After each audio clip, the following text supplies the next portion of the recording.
Good day, everyone. Welcome to another episode of Mom and Son Podcast. This is Rose Fausto, the mom, also known as FQ Mom. And Anton Fausto, the son. Okay, Ma, please introduce our guests for today. Oh, today we have a very special episode because we are even eating some merienda. Cling, cling, cling. What do we have?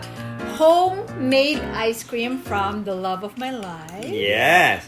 Okay, so greet. Let's introduce our guests. We have all the way from Chicago, Illinois, Mr. Bong Aquino.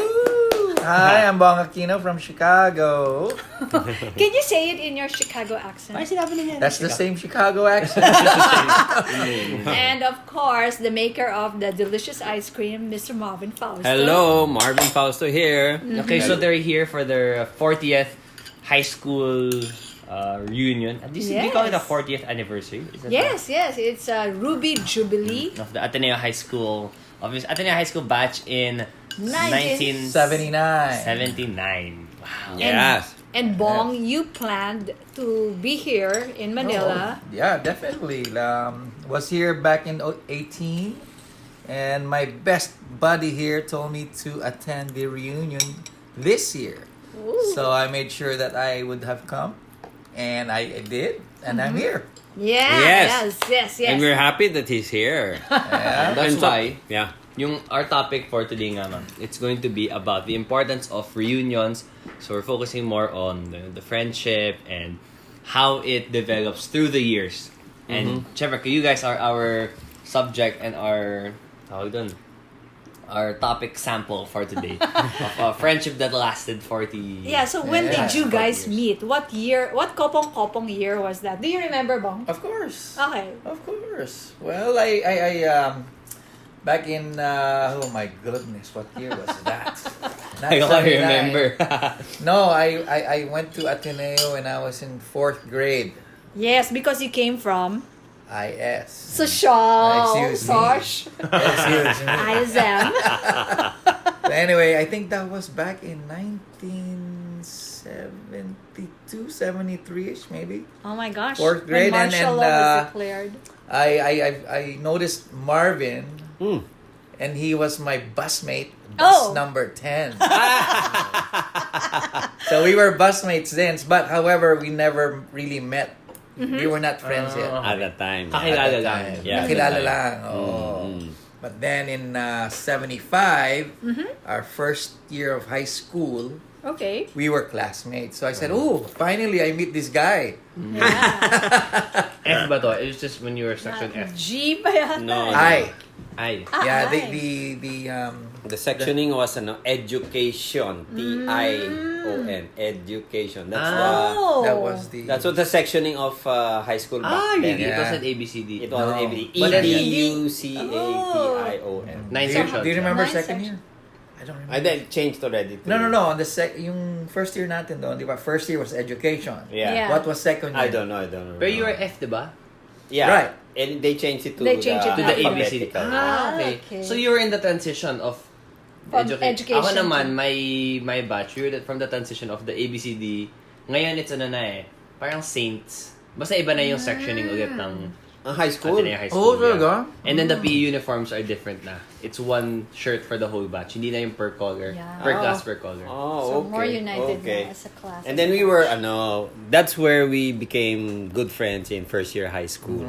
Because we were... And I called this guy Mr. Hitch. Lagi na, Mom, Even can I hitch? before the movie Hitch was shown. Because he always said, Can I hitch? No, kasi I take public transportation at that time. Right. And si Bong sa siya si nakakotse. Bong, meron siya. On the way. So sabi ko, oh, hitch ka na. Since classmate na kami. So he lives in San Juan, I live in Cubao. From Ateneo kasi you pass by Cubao to get to San Juan. Right. And then, So, ayun. and I had a, how would I say? I'm not too sure if she's my tita or aunt. Who was? Same Who naman yung was, tita. I forgot. Si Pinky. Remember? Yeah. Oh, what about? Oh, she was in college. In Marino. Marino. And Marvin was, I don't know what he was eyeing.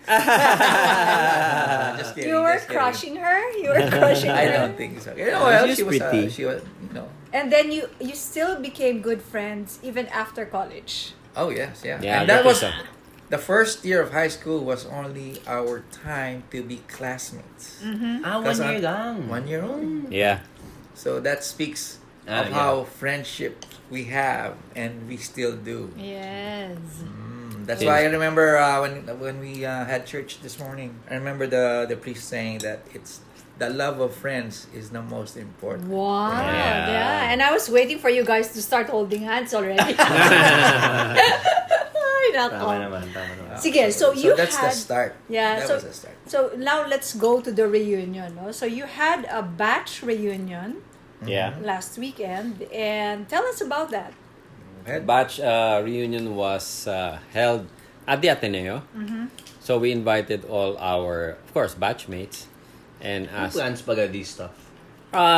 May volunteers? yeah, In the batch? of course, there are volunteers. And officers Some of the batch. officers of the yeah. batch. We set up a foundation kasi. During our 25th year anniversary, we set up a foundation and the members of that board. And there was a president, and that's how it started. And the same board is the one organizing it. And I'm the treasurer. You're the money man. The money man. So, yun. So, we started this discussion early this year. Like, what are we going to do during our reunion, ganyan, and then are we going to invite everybody, even from the States? That is why we invited some of all our batchmates. And So, a lot of balikbayans. a lot of Awesome. balikbayans came, and then that's that was last night. And the funny thing about that is the headmaster of the Ateneo grade school, Yes, Father Salty. Father Salty De la Rama. de la Rama, is our batchmate. Okay. The headmaster now. Yeah. Now, But he has a lot Akala of ko yun. batches. Sa Father Salty. Yeah, Father Salty, kasi he was felt some of the. Anyway, he offered Ateneo grade school to be the grounds where we will hold our reunion. So we had the mass to start off with him as officiating priest, and actually 3, because the other one is also a batchmate who's Monsignor Clem Ignacio. Yeah. He was the officiating priest, Dami also our niyo palang batchmate. religious in And your then batch. our high school principal who's still alive, Oh, wow. at 85 years old, Father Bert Ampil. Oh, yes! Father Okay. Bert! I Yeah, love so Father 3 Bert. priests officiated the mass, and then all our batchmates attended the mass at 5:30, and then after that we had dinner and the program started, and all the kamustahan, saka friendship there. So, Bong, what are the changes? And what are the things that never change? Friendship never changes. That's one fact. However, coming back home and into that reunion, you see familiar faces. When I say familiar faces, faces that you know, but you don't know. You don't them. know. So when you approach them, oh hi, I'm Bong, and then they'll say their name. Oh, kamusta na? So, but that's the extent of it. Honestly, if you would, if I would weigh it, you don't really have anything in common. However, you have one thing in common by being batchmates. Yeah, and having gone through the same school. Yep. So, were you sentimental walking down the... Oh yeah, when I alleys? was going inside the campus of Ateneo, I was like, oh my gosh, Sobrang iba na. what happened? I mean, there pay? were lots of land before, but now it's all full of buildings. Buildings. Yes. Yeah. So I didn't know what building they were. So.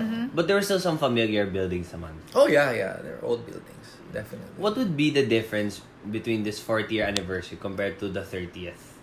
What's the Was 30th there? anniversary? 25th. 25th. The 20th, the silver. 15 years apart. What would be the big difference with your experience? Well, of course, we were a lot younger then.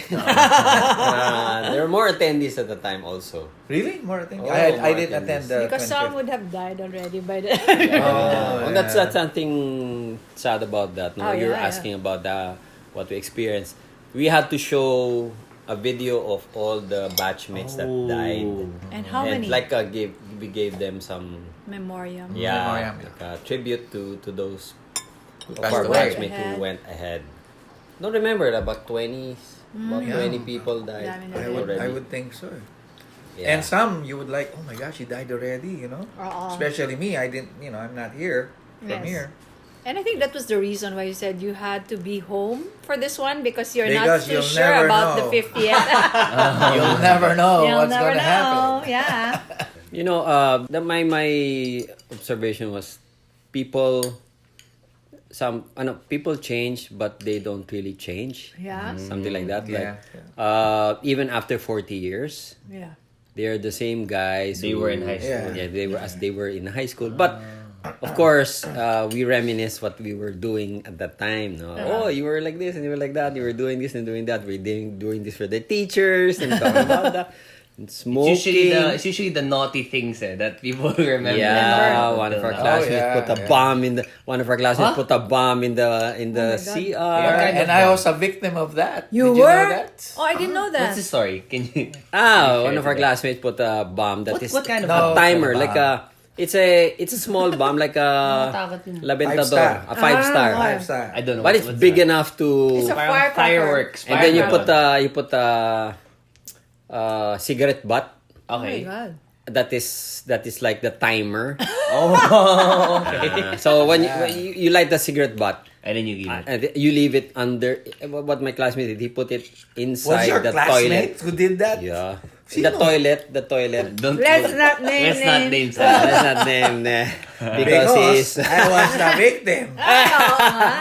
Okay, I was so- inside the bathroom, toilet? literally. The same, not the same The toilet. same toilet. Oh, so what happened to you? So you were peeing. I don't know. I was peeing. I was doing my business, and then it blew off. I went out. My eardrums was like I couldn't hear a thing. Oh, That's oh, this is so something wild. serious. Oh, yeah, It's a- yeah. It broke the toilet. It broke the. And then when I was inside the classroom, Di mo back to nakita the- yung bomb? No, I didn't. No, it's inside the. Sa giko. No, where the yung the tank. sa water tank. Yeah, Oh, yeah, akala ko yeah. sa toilet mismo. No, inside the water tank where there's a my cover, God. right? Oh my God. But it's not wet. It's like right on top of there, so it will not get wet. And then nobody knew there. So, Yeah, I didn't know because I was like peeing, and then all of Oh a my sudden God. it blew off, and then I buti think I na was lang, the it only did one. blow up something. No, and I think I was the only one who came out of that bathroom. Oh, really? So you were alone. I was alone. You were the Ay, lone kami namatay. victim. Hindi naman. Hindi No, naman. nobody died. So what was the Were you punishment? injured? Wala, nobody. No. Nobody. My eardrums. Nobody admitted. Oh, but who was that guy that he was gonna name? How do you know? Nobody who did it? admitted. How do you know who did it though? After many years, somebody. Oh my gosh. Did you get Admitted. payback, Tito Bong? No, hindi nga. Some friends Yeah. knew naman eh. His close friends really knew what happened. They just and didn't, they didn't squeal. tell. They just Yeah, those and then- things. And then when I went back to the classroom pala, I was like, everybody was like, I was shouting it because I couldn't hear them. Eh. Oh my God. Oh, and then the teacher was like, what's wrong with you, Mr. Aquino? Sir, my ears, I cannot hear you.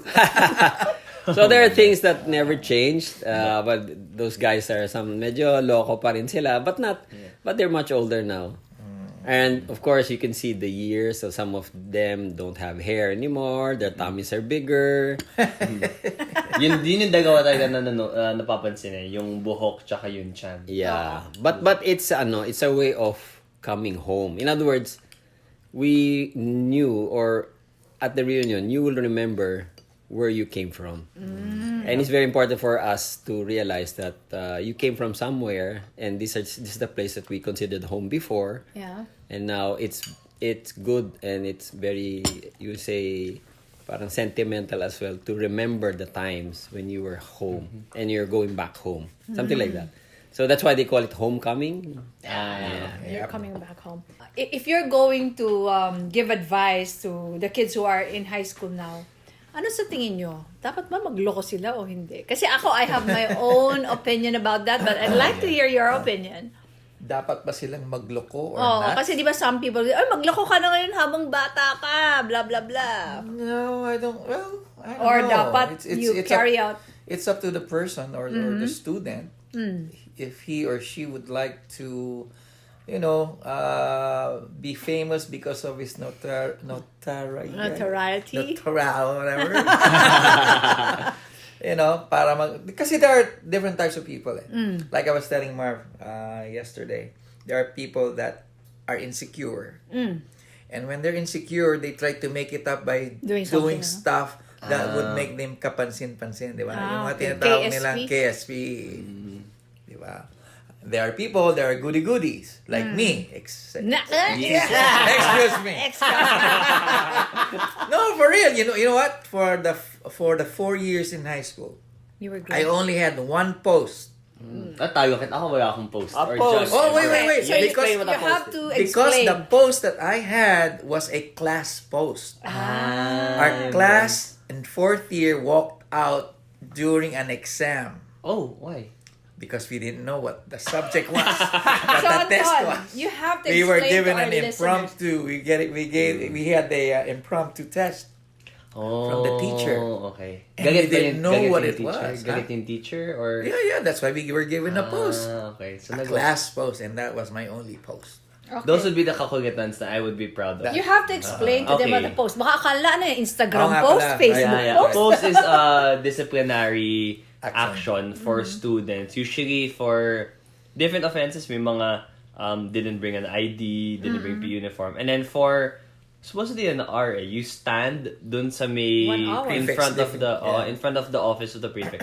Yun yung daanan ng mga students. So everyone's gonna see you. See you. Yeah. Diba? And you call it poste. Poste. Yeah. Kasi I never got. But nakatayo. then it's also because kung wala akong uniform, makikihiram ako. It's so it's Ano? not. Resourcefulness. Yeah, sa mga ibang batch or tapos You na had bibigyan. uniform Yeah. during your time. If it's Oh, if it's, yeah. Matagal na. Yeah. During the 79ers, wala kasing We didn't high have school any uniform. Yeah. Or kung walang ID, basta you have your old ID, tas May rosary wag mo pa, lang hand, pakita kailangan. yung front. I don't remember having an ID. We We had. Baka Especially you never need the wore. ID if you smoke. That your parents allowed pwede you pa to yun. Oh, smoke. Right. It's in your ID. There was? Oh yeah, you were Oh my allowed to God. smoke Drink provided that the teacher, your parents allowed Allow you to you. smoke. Oh my God. And that it is- is in your ID, at the back of your ID, that you were allowed. Oh my God, that's so I didn't realize mean, that, yeah. if you discuss that now, super protected Wala kaya eh. mga bata. Yeah, ngayon. no, cannot anymore. Ngayon, cellphone na lang yung issue. Okay, wait. Anyway, I wanna go back to something you're talking about a while ago, na yung the friendship stays the same talaga. And those are one of the things that doesn't change. Friendship the relationship of friends lasts time the longest. How did both of you, Papa and Tito Oh Bong, yeah, that's a good how one. did you guys keep this friendship alive? Kasi syempre, especially if you're in a different country, Yes. hard talaga to keep that friendship. How did you guys do it? For me, before kasi he left, we were already very close. So that friendship was already established. But when we were telling earlier that we were just classmates just for 1 year. Oo nga, no? After 1 year, we were really kept in touch with the parties. We were in the same volleyball team.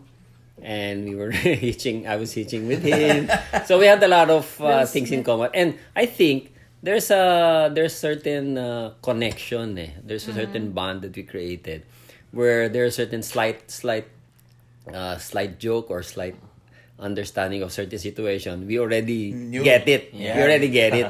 So we have that connection that probably is rare, or maybe only friends can understand. That's right. So And just a few friends. We can read our minds. Parang ganon. Just looking at each other already, we already know. We already know. And then, then we worked after graduation. He studied in a different College. college. Yeah. I even studied there. In UST, I studied in Ateneo. So we were separate school, but we kept Kept in the touch. bond. We're still going to parties. And this is without social media pa. Well, oh yeah, Yes, definitely. No yeah, social media. yeah. So when we have problems, we share it. We And your dating days. we Super. go on a date. Friday, we go on Saturday. We go on a date. I give him a date. He gives me a date. We go out together. We watch I think that's where movies. it got deeper, no? Would you say? Maybe. The And then we after also college? play sports that Yeah. we enjoy, just the two of us. Just the two of us. Like one-on-one basketball, one-on-one tennis, one-on-one bowling. We had to settle who's the best in what Yeah, sport. and So we who's were the like, best? Me na settle. we're like complete. Sometimes you win, sometimes I win. Yeah. So And wala in basketball, kang- one-on-one. walang yan. We are just the same. Oh, ping pong Except one-on-one. for ping pong. Tennis, even bowling. Bowling, So we're both in that basketball. level of you make consider We had level. competition, but the competition is really friendly and brotherly. If I Yeah, could say so. and And we ended loud. up we And ended loud. up with it's after the sport we go home. We continue with a video game. At that time, yung during the- Nintendos. I don't So know if you know. can see na it's the effort talaga na no matter the distance or Yeah, age. yeah. Then when he went abroad, we were writing to each other on a snail mail. Yeah.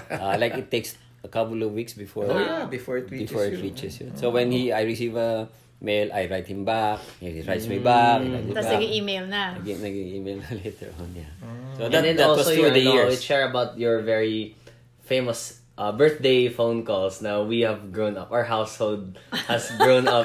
Listening to it. We got used What? to it. What? If wow. we're in example, I'm inside my room which is closed, and then I hear someone downstairs laughing really loudly, and it goes on for about more than 5 minutes. You already knew. Baka birthday ni Tito Bong ngayon. kaya siya nagtatawa. Or when it's Papa's birthday, we're sure that it's yan gonna na. happen. Siya na yung And that's the kausap. same questions of, anong oras na dyan? Ilang taon ka na? Those, Yeah. So whenever I go to the States, or if I have a chance, I go visit him. And it's then- always welcome to stay anytime We he wants stay in to. his place. Yeah, and then he became the ninong of my Oh of yeah, your brother. let's talk about that baptismal dress. Oh yeah. So yeah. for our firstborn, who was born 29 years ago, Martin, we bought this baptismal dress in Quiapo pa, na Husi. So Martin wore it, Enrique wore it, and you did also. Yeah. And it was the same baptismal dress worn by all four. Oh my Aquino kids. four? kids. All four? Yes. All four. Oh wow. Yes. So that's our tangible bond. Yeah. I have to look for that. Gusto ko nga Bond siya and i-frame. brothers We eh. send it. Sisters in We send it Christ. over the US. Yeah. Right? Yes, all the time. Send How it did you- over. Always, there's somebody going there. Oh, There was one wow. time we were the ones who went there, Yep. diba? The first child, I was the ninong. Yeah. Yes. The second I am. We brought the ano. The dress. I was there to be the ninong. Right. And each time I had another, Marvin would say, "Oh, buntis na naman asawa mo." We will ship it again. So, to wind this up, any best takeaways that you would like to share with our listeners? Well, like I said, friendship starts from where you start off in a good foot. In our case, we just saw each other during being busmates, and then you build on that. Yeah. That's all I could say. And then we are keeping it up, and hopefully until that time when we have to go somewhere else. Ooh, that's what Father said during the Mass. Yeah, it's You're now like- in the third quarter now of your life. Yeah. One will say hello and one will say goodbye, but unfortunately, that's life. How about you, Marvin? Yeah, I guess we have experiences that we share, like school, like sports, like girls, But I guess the more important thing that we should remember is the relationship that you create or the bonds that you create. And there's nothing more important than that because everything else you will forget. Yes. Right. Like the other experience. But the bond that you create is the one that you will hold on and that will keep you through whatever challenges that you face. And you know that you will have somebody to share your future experiences, share your happiness and troubles at the same time. Right. Without having any issue on what kind of expectations you will have or anything that you will be worried about. Right. Yeah. And if I might add Yeah. to, money was never an issue for us. Whether it be, if we had no money or you had money, it doesn't matter. It never matters. And if I could remember during our work days when I was still here at Citibank and he was at City Trust, we would call each other during lunchtime. Oh, kotse mo, kotse ko. Or kotse mo. And then we would treat each other, one week you would treat, and then I would treat the next. So, it's not like, akin na pera mo, magkano utang mo. So, that's nothing like, we never counted. So it's a blessing that Marvin and I are still friends. Yep. And not just friends, but best friends. Yep. Yeah. Naks naman. Bromance.